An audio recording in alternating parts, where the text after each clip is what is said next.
Hello guys, welcome back to the channel. और एक बार फिर से आपका मेरे चैनल में स्वागत है, जहां हम बात करते हैं IMU CET को क्रैक करने के नए नए तरीके और साथ ही साथ सॉल्व करते हैं सैम्पल पेपर्स।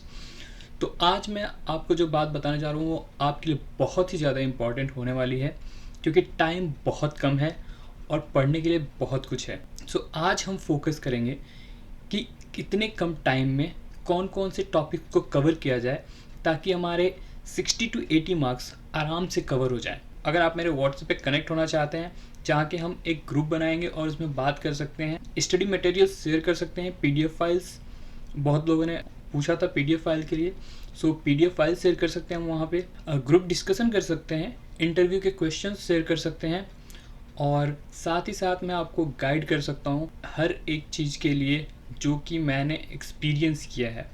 मैं आपको गारंटी नहीं दूंगा, क्योंकि गारंटी वर्ड जो है वो सिर्फ बिजनेस में आता है। मैं यहाँ पे कोई बिजनेस नहीं चला रहा, so I can guide you, proper guidance दे सकता हूँ। गारंटी सिर्फ कोचिंग वाले, इंस्टीट्यूट वाले दे सकते हैं, क्योंकि उनको बिजनेस बनाना है, ज़बरदस्ती भरोसा दिलाना है।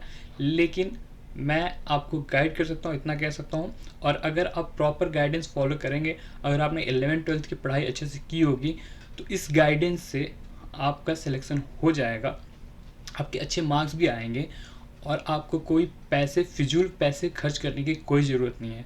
So let's move to our laptop screen.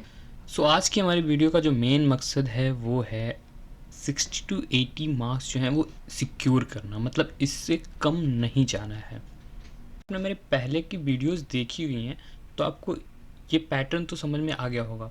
तो सबसे ज़्यादा जो मुझे या हमें फोकस करना है वो फोकस करना है जनरल एप्टीट्यूड पे, क्योंकि जनरल एप्टीट्यूड एक ऐसा सेक्शन है जिसमें कि आप बहुत ज़्यादा सिक्योर कर सकते हो मार्क। 35 to 38 मार्क्स आराम से आपको मिल सकते हैं। ठीक है, नेक्स्ट जो होगा हमारा सिक्योर करने का वो होगा फिज़िक्स और उसके बाद होगा मैथमेटिक्स। सो ये जो मैं बता रहा हूँ वो सिर्फ उनके लिए है जिन्होंने अभी तक स्टार्ट ही नहीं किया है। ठीक है, जिन्होंने स्टार्ट किया है वो तो स्कोर करने की कोशिश करो भाई। जो पहले से पढ़ रहे हैं वो 140 में से कम 130 मार्क्स स्कोर करने की कोशिश करना। इंग्लिश अगर आपने अच्छे से किया हुआ, अगर आप ICSE बोर्ड से हैं तो इंग्लिश में आपकी 50 से ज़्यादा मार्क्स, 50% से ज़्यादा आपके ऐसे सिक्योर हो जाएंगे। ठीक है, केमिस्ट्री 20 मार्क्स का है, उसमें से अगर आप 4-5 भी कर लेते हो तो बहुत अच्छा है। 100 मार्क्स, हमें 100% मार्क्स लाने की ज़रूरत भी नहीं है। ठीक है, सो चलो अभी देखते हैं, फोकस करते हैं इंपॉर्टेंट पॉइंट्स पे। इसमें आप algebra, function, expression, geometry, mensuration, trigonometry, ये फोकस करना अगर आपने कुछ नहीं किया है। और मैथ का अगर सिलेबस देखना है तो मैं आपको यहाँ पे सिलेबस भी दिखा देता हूँ। तो ये हमारा +2 लेवल का सिलेबस मैथ्स का, जिसमें कि सेट्स एंड फंक्शन में आपका set, relation and function, trigonometry. भाई ट्रिग्नोमेट्री पे जितना ज़्यादा हो सके फोकस करना। ठीक है, ट्रिग्नोमेट्री के क्वेश्चन आने ही आने हैं, क्योंकि इसके बाद जब आप DNS में जाते हो ना, डिप्लोमा नॉटिकल साइंस या फिर BSc में, तो वहाँ इसकी ज़रूरत पड़ती है। तो ट्रिग्नोमेट्री, ज्योमेट्री तो आप भाई जितना हो सके अच्छे से प्रैक्टिस करना। 100% इसके क्वेश्चन आने ही आने हैं। दूसरा आता है complex number, permutation combination. Permutation combination का भी एक क्वेश्चन तो आएगा ही आएगा। बाइनोमियल थ्योरम भी कर लेना। सीक्वेंस एंड सीरीज़ के तो 2-3 क्वेश्चन मिल जाएंगे आपको, मतलब आने ही आने हैं। ठीक है, तो इसलिए मैं बोल रहा हूँ अलजेब्रा, ज्योमेट्री ये सब छोड़ना ही नहीं है आपको। नेक्स्ट है coordinate geometry, straight line. Straight line का तो हो सकता है आपको पहले 5 क्वेश्चन में से एक क्वेश्चन स्ट्रेट लाइन का ही आएगा। ठीक है, conic section, 3D geometry, calculus, limit and derivatives आने ही आने हैं। मैथमेटिकल रीजनिंग वो भी कर लेना आप। स्टैटिक्स और प्रोबेबिलिटी, प्रोबेबिलिटी के तो 100% चांसेस हैं कि प्रोबेबिलिटी का क्वेश्चन आएगा। ठीक है, सो रिलेशन एंड फंक्शन में relation function, inverse trigonometry function, algebra में मैट्रिसेस आएगा भाई, गारंटीड आएगा। ठीक है, डिटर्मिनेंट्स, और फिर कैलकुलस में कंटिन्यूटी एंड डिफरेंशियबिलिटी, ये भी आएगा। सिलेबस है, लेकिन मैं जो बोल रहा हूँ आएगा, मतलब उसमें तो कोई डाउट ही नहीं है कि भाई इससे क्वेश्चन आएगा कि नहीं आएगा। ठीक है, मेरे कहने का मतलब ये है। Application of derivatives, integrals, differential equation भी आ सकता है।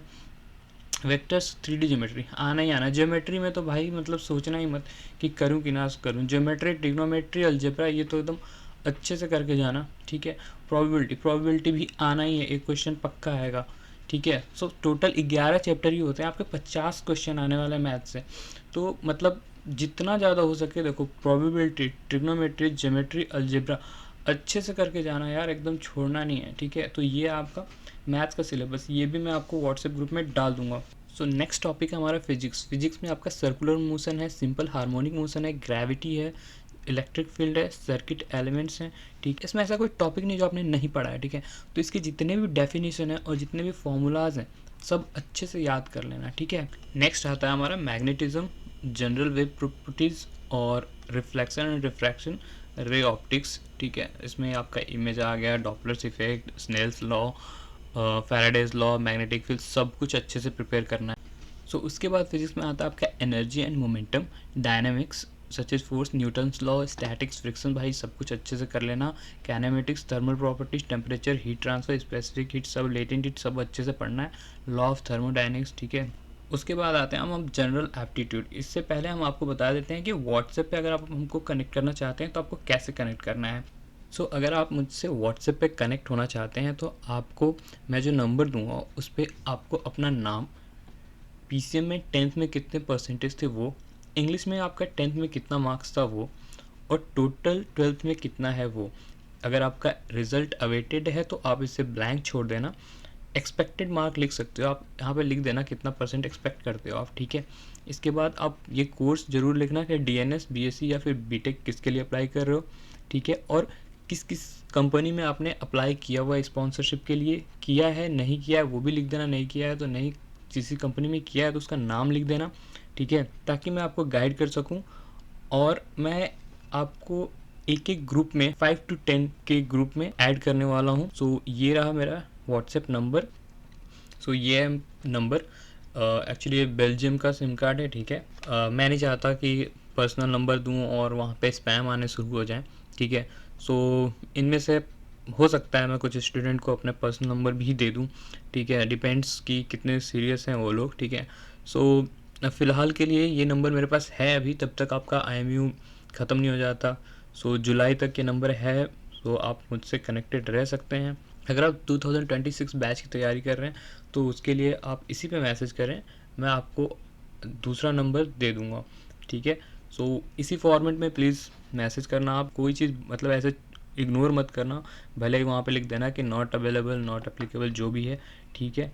सो नेक्स्ट है आपका जनरल एप्टीट्यूड के इंपॉर्टेंट पॉइंट्स, जिसमें कि आपका जनरल नॉलेज है, क्वालिटेटिव रीजनिंग है, क्वांटिटेटिव रीजनिंग है, एब्स्ट्रैक्ट रीजनिंग है, स्पेशल रीजनिंग है और लॉजिकल है, ठीक है।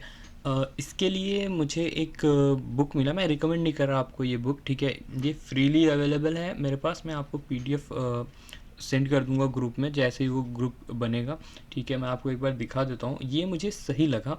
सो ये बुक के जो कंटेंट हैं वो मुझे ठीक ठाक लगे, ठीक है। इतना टाइम तो नहीं है कि मैं सारे बुक्स जाके देखूँ, मतलब ये मुझे मिला और मैंने देखा, इसके कंटेंट्स अच्छे लगे मुझे। सो इतना बहुत डिफ़िकल्ट लेवल नहीं है इसका, ठीक है। सो आप ये कर सकते हैं, आप इसके थ्रू गो थ्रू कर सकते हैं, ये PDF मैं डाल दूंगा ग्रुप में, ठीक है। एक और है बुक, ये किसी मरीन रिपब्लिक का है पब्लिकेशन, ठीक है, बट ये फ्रीली अवेलेबल है, तो इसको बाय वाई करने की मत सोचना आप, ठीक है। मैं नहीं चाहता कि फालतू में आप कहीं भी पैसे वेस्ट करो। और ये थोड़ा अच्छा है, मतलब एप्टीट्यूड के अगर उससे देखें आप तो ये काफ़ी अच्छा है। और ये प्रैक्टिस करेंगे आप, अगर बहुत सारे क्वेश्चन में से प्रैक्टिस करेंगे तो थोड़ा इस टाइप के अगर क्वेश्चन आते हैं तो with in 30 second, 20 to 30 second आप आंसर कर सकते हो। तो ये एक बार मैं आपको फॉरवर्ड कर दूंगा, 136 पेजेस का है। अगर आप ऐसे क्वेश्चंस करेंगे तो जैसे टॉपिक वाइज जो क्वेश्चंस हैं वो आप फटाफट आराम से कर सकते हैं, ठीक है, एक बार आपने अगर अच्छे से कर लिया तो। सो ये मैं आपको वहाँ पे पोस्ट कर दूंगा। और लास्ट में आता है आपका केमिस्ट्री, जो कि 20 मार्क्स का आता है। सो इसमें मुझे बहुत आइडिया नहीं है, बट आप इसमें सॉलिड लिक्विड गैसेस की ये सब कर लेना, ठीक है। चार्ल्स लॉ, बॉयल्स लॉ जितने आप कहीं भी हो ना यार, अच्छे से पढ़ लेना उसके वो देख लेना, आप क्या बोलते हैं, फॉर्मूलाज देख लेना, रिएक्शन टाइप कर लेना, ठीक है। और जो सैम्पल पेपर में मैंने जो क्वेश्चन दिए थे उसके रिलेटेड क्वेश्चंस कर लेना, उससे ज़्यादा कुछ नहीं आने वाला है। और इसके बाद आता है आपका इंग्लिश। सो इंग्लिश का भी सैम्पल पेपर से आप एक बार देख लेना, और बाकी चीज़ें मैं आपको नेक्स्ट वीडियो में बताऊंगा, क्योंकि इस वीडियो को बनाने में मुझे 6 से ज़्यादा घंटे लग गए हैं, ठीक है। नॉर्मली 4 घंटे तो लग ही जाते हैं, बस में 6 से ज़्यादा लग चुके हैं। सो एक बार फिर से सबको थैंक यू यार, जितने लोगों ने भी मेरे चैनल को सब्सक्राइब किया है, जो लोग लाइक करते हैं और कमेंट्स करते रहते हैं। एक्चुअली ये मुझे अंदर से एक एनर्जी देता है, जो कि मैं 5-5 6-6 घंटे एक्स्ट्रा दे के और मैं वीडियो प्रिपेयर करता हूँ आप लोगों के लिए। सो ऐसे ही आप लोग वीडियो को लाइक करते रहिए और कमेंट्स करते रहिए। जल्दी ग्रुप पे मैं आपको सारे स्टडी मटेरियल भेज दूंगा, बट टाइम बहुत कम है। सो शॉर्ट करके जो चीज़ें आपने पढ़ लिया है उसी को रिवाइज करना, उसी पे ज़्यादा फोकस करना, ठीक है। सो चलो, टेक केयर, बाय बाय।